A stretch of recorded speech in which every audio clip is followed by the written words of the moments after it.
I secretly sold my twin sister's kidney to pay off my debts. My twin sister and I had always shared everything, our clothes, our secrets, even our birthday gifts. But as we got older I realized she had everything I did not. While I sank deeper into debt, I gambled online, made bad investments, borrowed from dangerous people, and eventually found myself standing in my tiny apartment, phone buzzing, creditors calling, and no way out. That night I realized my twin's perfect health could be a currency, a solution, a dark answer to my spiraling nightmare, and I couldn't stop thinking about it. I researched black market organ prices, read forums, and found a discreet buyer willing to pay enough to wipe my debts completely.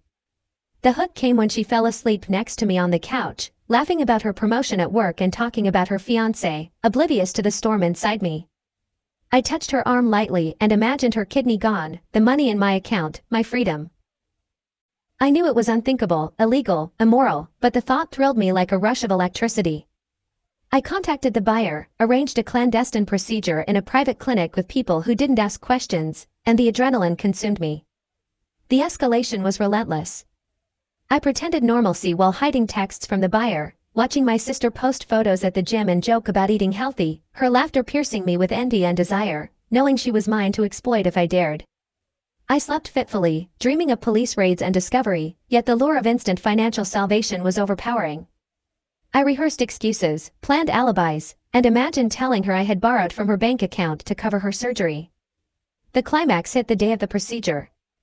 I drove her to the clinic under the guise of a spa day, signed consent forms using my influence over her life, and watched as they wheeled her into the operating room. My heart raced so fast it felt like it would tear my chest apart, sweat pouring down my back, hands trembling, stomach churning with a cocktail of guilt, fear, and exhilaration. Hours passed. I paced, checked my phone obsessively, and when the doctor finally called, he handed me the envelope and said the surgery was successful, payment processed. I stared at the money, at the numbers, at the realization that I had crossed a line that could never be uncrossed.